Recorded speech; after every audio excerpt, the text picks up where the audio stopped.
Welcome to Life Map with Dr. Matt Jensen, a podcast dedicated to empowering teens and young adults.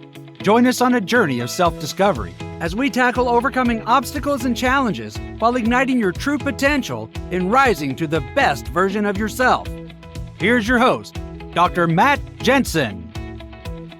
Welcome back, everybody. I'm glad you joined me yet again. We've got a milestone here. This is episode 16.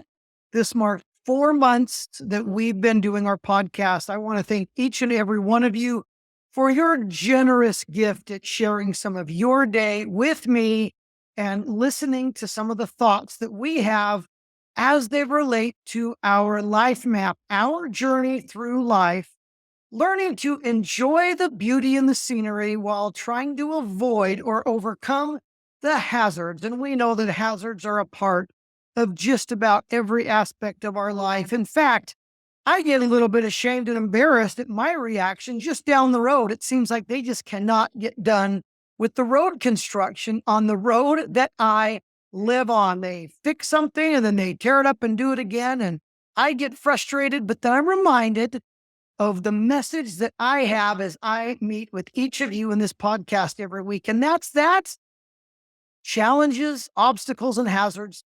They're an everyday part of life, and it's up to us to learn to navigate and overcome them. So welcome back. Excited about the topic we have today. It's a topic that just about every one of us can learn from and grow and take away a message that can help us either course correct our path or help us to become even stronger and more resilient on our path. In fact, I just gave away a hint of what we're going to talk about. Maybe you can think of the word, but I want to open up by sharing a story. Some of you may know this story. This is about a gentleman from Australia. He was born in Melbourne in 1982. His name is Nic Vujicic. And Nick, if you're listening to this and I butchered your last name, I am so sorry. But let's get past that because it's a pretty amazing story. Life for Nick was challenging from the get-go. He had challenges. He had obstacles in his life, just like many of us do. And early on, he became the subject of bullying, feelings of isolation, teasing, and numerous other obstacles. It seemed like from the minute he was born. But through all this, he grew to have a sense of courage and he developed tenacity. Of course, if some of you don't know what the word tenacity means, it's one of my favorite words. Tenacity is the ability to overcome. It's the ability to hang on, persevere, and overcome something so that you become stronger because of it. Well, things didn't get better throughout his teenage years as he continued to fight different challenges and different obstacles and things that for a lot of us might really have an effect on our self-esteem, our self-image, and some of us might crumble under that pressure, but he did not. As he had reached adulthood, he recognized that throughout his life, Nick had this burning desire to overcome and succeed all of the challenges that he seemed to be burdened with. And slowly but surely, he took one step in front of the other, and he overcame the challenges that had plagued him for so long. In fact, he has become a world-renowned motivational speaker for overcoming challenges and overcoming obstacles in his life. And he is now a source of light and a source of inspiration for many. Now, I forgot a very important part of the story. Maybe a small detail. Nick was born congenitally missing all 4 of his limbs. No arms, no legs. That gives a little bit more context to the story, doesn't it? The reason I bring it up first is because even though physically a lot of us might be a little bit different than Nick, even though we might be experiencing a different kind of challenges, or if you think what life would be like being in a wheelchair that has to be controlled by other senses, other ways to give it commands, we may think that our challenges don't stack up to somebody like Nic's. However, I think that you'd all agree with me that it doesn't take away or negate the fact that there are times when we are experiencing challenges, we're experiencing difficulties that seem almost insurmountable. We've talked about a lot of them on this show. We've talked about depression, anxiety, addictions, and other countless uh, aspects of our lives that can leave us feeling debilitated, leave us feeling useless, or that things are hopeless.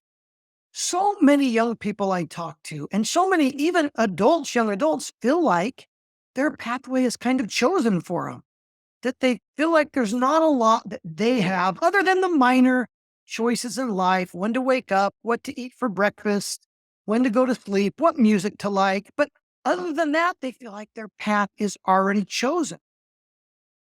Individuals like Nic are a source of reminders for each of us that this is not the case. Each one of us have the innate ability to choose our course. If you've been with me throughout most of the episodes on my podcast, you'll remember back to the very first few episodes where I talked about the amazing opportunity that each one of us has to choose our path, to choose the destination as we go through our life. And that my book, Life Map, and other resources that we come are meant to be maps and resources and guides to help us and to show us how we can go from point A to point B, even when we think that that line is too murky, too blurry, or even too hard to navigate.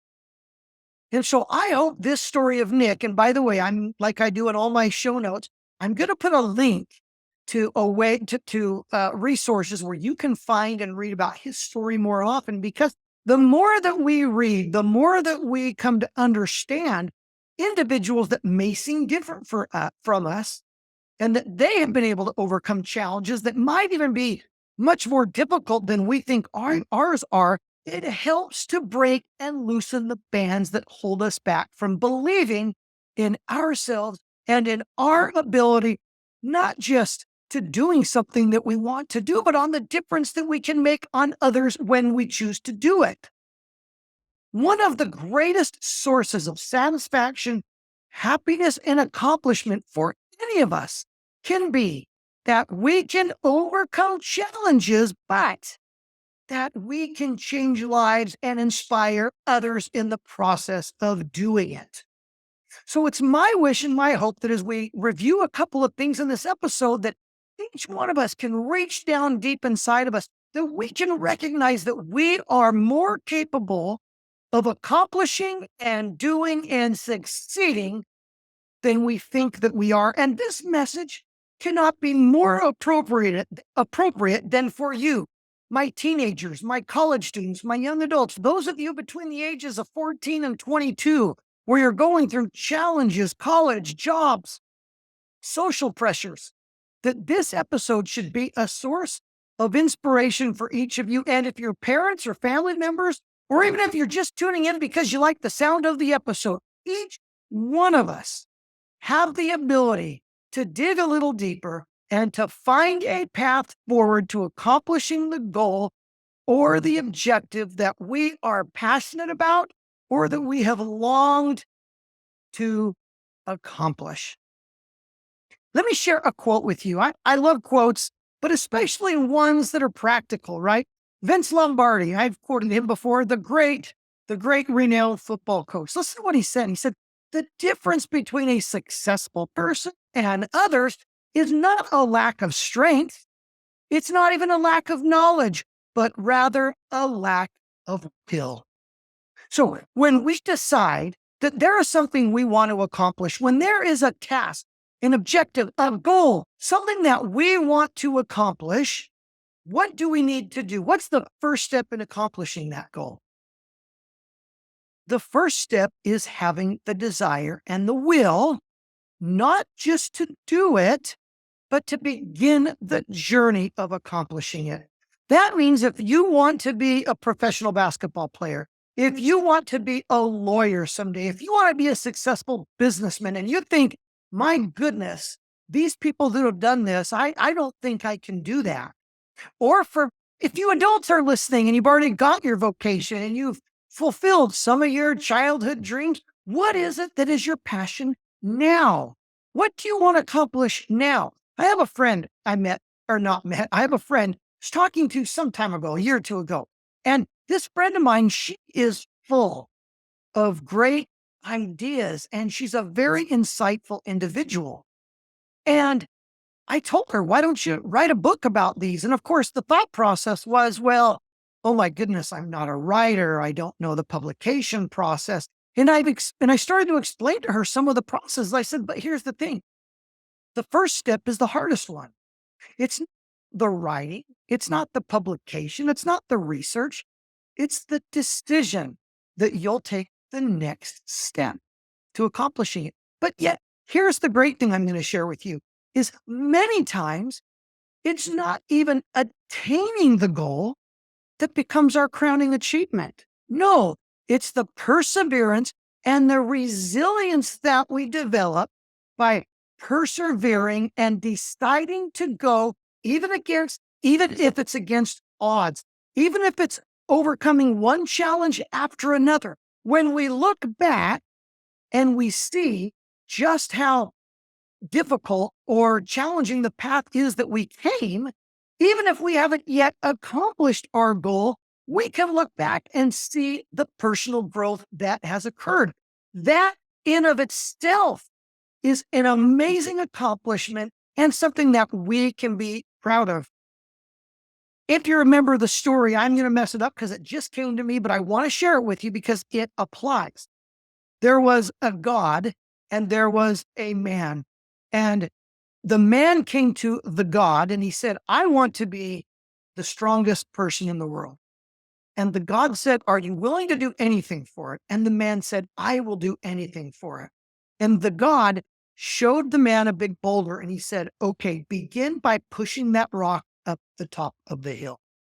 The man looked at the boulder, he looked back at the God, and the God said, and he said to the God, how is this possible? There is no way I can move that boulder up the hill. And the voice of the God said, wait a minute. You said that you would do anything. Therefore, I'm telling you that the way to become the strongest in the world is to push that boulder up the hill. Okay. So the man said, all right, without fully understanding, he went and he put his back and his shoulder and his hands and he heaved and he pushed for hours without that boulder moving a millimeter.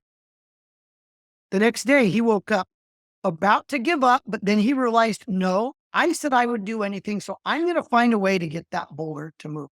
And he went and he pushed for hours and hours. He tried his back. He tried his arms. He tried everything. He made better footholds, trying to get that boulder to just move an inch. And he thought, surely if I can just get it to move an inch, that will be what I need to start the process. But to no avail. The boulder stood mighty and strong and set in the same position it did. And so it went for days and weeks and months as this man determined every single day that he was going to find a way, that today was the day that he would get that boulder to move. And on he went month after month. Finally, he came to the point where his spirit began to sag a little. And he went and he called upon that great spirit again. And he said, I need some motivation. It's not working. I have done what you've asked day after day, month after month, and I cannot move the boulder. And I feel like I'm wasting my time. The great spirit or the God that he was talking to said to the man, look at your arms. Look at your legs. Look at your back. And the man looked and he gave himself a good look and he realized his arms were bigger. The muscles were more defined.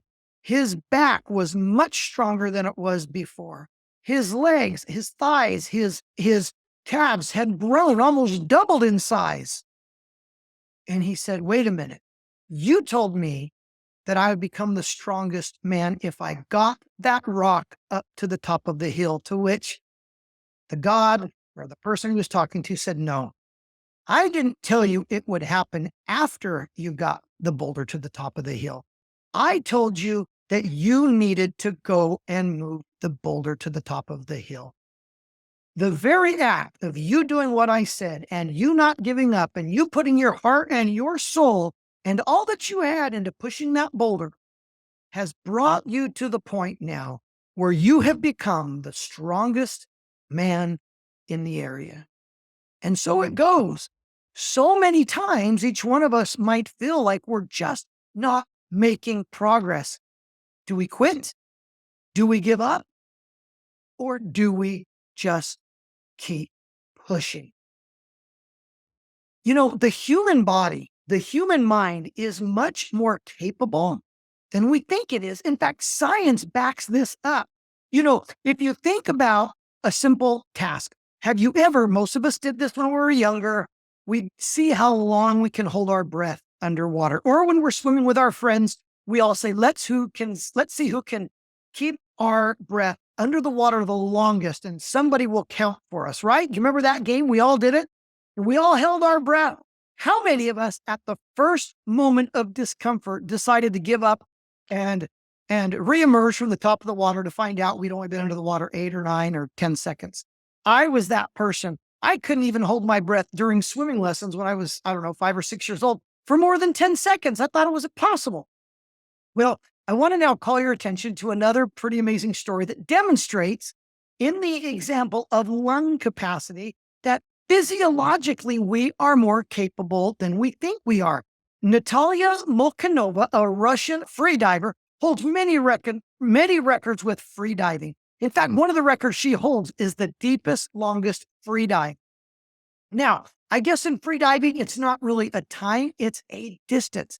And she was able to set a record by diving. Freediving, what freediving means is there's no fins, there's no snorkel, it's just you and your swimsuit, maybe some goggles, but that's it. And you have to swim to as deep as you can. Now, as you think about that, for those that have been snorkeling, or maybe some of you have been scuba diving, we know that there's some physiological processes that have to be equalized and be gentle, or we have to be gentle going about it so we don't damage something, the pressure in our brains and our ears, right? We can only descend at a certain distance at a time, and we need to learn how to equalize the pressure in our ears and brains so that we don't have too different of a pressure, because the deeper we go, the harder that pressure is on the outside of us. So we've got to adjust our bodies and systems. And so I can imagine not only just the physical ability to dive so deep, but the physiological ability to let our physical bodies adjust appropriately so we don't hurt ourselves. Well, she set a record. Now, how deep is the deep end on a swimming pool? 10 feet? 12 feet? How deep does a pool have to be in order for somebody to freestyle dive? And I don't mean freestyle deep dive, but if you remember, it can be 12 to 15 feet. For those of you who've been snorkeling, I don't know about you, but my ears start to get a little painful when I'm down around 12 to 18 feet. And it takes me a minute. By the time I re-equalize my ears, I'm getting out of breath. Well, she didn't dive 20 feet. She didn't dive 30 or 40 or 50 feet. She didn't even dive 100 feet. She dove more than 150 feet, more than 200 feet. She dove to an astounding 233 feet. Now, to put that into perspective, a football field is 100 yards or 300 feet. And so if you took that football field and you put it end to end, she dove to within 60 feet of the end of that football field. In other words, she dove from the end zone all the way to the, what is that? To the 20-yard line on the opposite end of the field. That is astounding. That is unbelievable. But what's even more interesting about this story is how she describes how she does it. Now, I looked and looked for a quote, but I didn't find a quote, but I found her description. And she says what she would do is she'd put herself into the most inner sense of calm.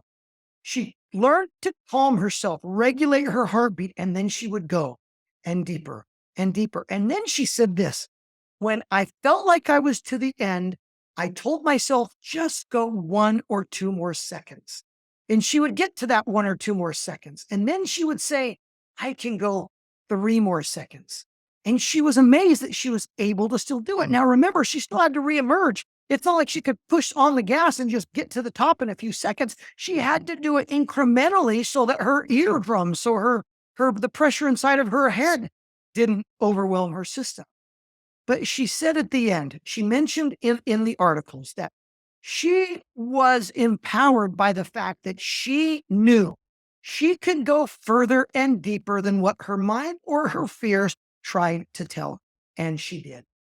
It's amazing what we can accomplish when we realize that we have more capacity. And I opened up with lung capacity. Of course, you can't just decide to go free diving. And I need to give a warning that if you like to dive and snorkel, don't just all of a sudden take it upon yourself to go dive as deep as you can and get yourself into trouble. But through training, through preparation, through perseverance, with the right goals in mind and the objectives and systems in place, we can go further in whatever we're challenging ourselves than we think we can.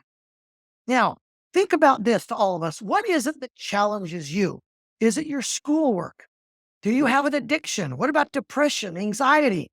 What about a goal that you have that's really hard physically? You want to run a marathon. You want to accomplish something in sports. You want to accomplish something in the world of arts, but you feel like you've kind of hit your peak. Have you? Have you really?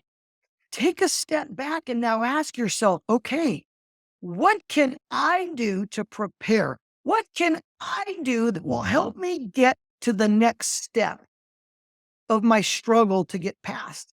And find that extra quote unquote lung capacity to dive a little deeper. Now, here's the thing, and I was told this from a previous episode. It's important that we don't put unrealistic expectations on ourselves. It's important that we don't put ourselves in a position where we're biting off more than we can chew. The essence of perseverance and resilience is not something that happens at the snap of a finger. It happens with planning. And what was the first thing that Lombardi told us? To have the will. When we have the will, then we can take the next step. And when we're prepared for the next step, we take the next step. And it could be that the first 20 steps are the easiest and fastest. But when we get to step 20, maybe we hit a wall. This happens oftentimes with marathon runners. Many marathon runners have described somewhere around mile 18 to 20 of their 26-mile run that they hit that proverbial wall where they feel like they just can't run anymore. They just can't give anymore. But then they dig deep. They keep one leg going in front of the other. And then I've heard it described where after that couple of miles where they feel like they are about to the end of their physical ability, it's like they've all of a sudden entered a sense of peace. They've entered a sense of being in that happy place where all of a sudden their legs are running automatically. They're running along mile after mile, the last few miles, feeling like they've just gotten this second wind. How many less marathon and long distance runners would we have if everybody gave up when they hit that proverbial wall? Maybe some of you are marathon runners. I would love to hear your comments on this. Message me, drop a comment in. Have you been a long distance runner, triathlete, or any other athletics where you felt like you hit the wall in an event and you persevered? You kept one foot in front of the other and you found that you were more capable than you thought you were? It's amazing. I've talked about free diving. I've talked about marathon running. There are so many other examples that I could give us that will show us that the human spirit is capable of more than what the human brain thinks it is. I believe that I am a living example of that. In high school, I didn't give it my best. I didn't try my hardest. And because of that, I just got passing grades. My friends were all great academicians. They were great students. And I chose to do the minimum because I didn't think I had it in me to be an amazing student. And B, I didn't think I had the determination in me to do it. And luckily, after school, after I served the 2-year mission and I came back and I was able to have a chance to reevaluate what my priorities were, a sense of desire and drive started to grow within me. And I started at that point to want to push myself to accomplishment. I made it through college. I got accepted to dental school. I graduated from dental school. I graduated with honors in my program. I accomplished several years of residency and specialty training. I began to have the business drive. I opened up a dental practice. I grew it and I was able to sell it for a great profit. I opened up a second practice, a third practice. I brought associates and other specialists. I bought real estate. I don't say these things to brag. I do it to share a part of my own story that when we begin the process of believing in ourselves, of persevering and recognizing that we have it within ourselves, even if it's just to take the next step, that's all we focus on. Have you ever heard of the saying, just take it one day at a time? This is exactly what I'm passionate and talking about. Is if we keep our minds on the goal far ahead and we see where we're at now, we may give up. But if our perseverance and our determination is on just taking the next step and being patient and being willing to do what it takes to get to the next step, we can do it. And then we can take the next step. We can dive deeper. We can run 1 mile longer. And you know what? If 20 miles is all you can do after you persevered all you can and physically you're able to, good for you. It's not about the 26 miles in a marathon. It's about exceeding your own limits and expectations. If you're a free diver, maybe you can only go to 80 feet. Good for you. If you're improving and you're working hard and you've laid it all on the field or in the water, as they say, good for you. You are stronger today because of your determination and your resilience. It's my hope, my friends, that throughout this episode, you've been filled with a spark, that you have felt a spark of excitement or a spark of determination in whatever it is that you're trying to accomplish. Whatever it is that's on your plate that you need to do or that you feel inspired to participate in and do, that you have felt a little bit more of a spark today in knowing how to go about doing it. And recognizing that pushing yourself is not a bad thing, that knowing that the next step is within grasp. If you've come to realize that, yes, I'm not going to give up yet, I'm not going to focus on the goal all the way at the end. I'm going to keep it in the foreground. I'm going to keep it in my big picture. But right now, my goal and my desire is to take the next step, is to get through the next day. One more day, one more step. If we can all, if every one of us, regardless of where we're at on the ladder of life, or I should say the road to life, to bring it back to life map, it doesn't matter where we're at on that journey. It just matters that we're going forward. I don't care how slow or how fast you are. If you can get to the next mile marker in life, if you have just enough fuel in the tank to get to the next rest stop, you can fuel up, you can take a rest, and you can do what it takes to take the next step, the next mile toward your goal. And when you look back and you wonder if you've accomplished anything, just like the man pushing the rock, you will look and you will see how much stronger you've become, how much more determined you've become, and just exactly what you are capable of by taking the steps and building your perseverance and building resilience within that the goal becomes secondary to what you are becoming as you continue on in your path of determination and resilience. And it's my hope that each one of us can dig down deep. Each one of us can look at the next step and have the courage and the resilience to take it. I know you can do it. I would love to hear of your thoughts and your experience. Please send me an email, a message, put a comment down there. Let me know what you think it takes to get to the next step of your journey in life, regardless of how hard it is, or to the next step in a great goal or objective that you have for your life.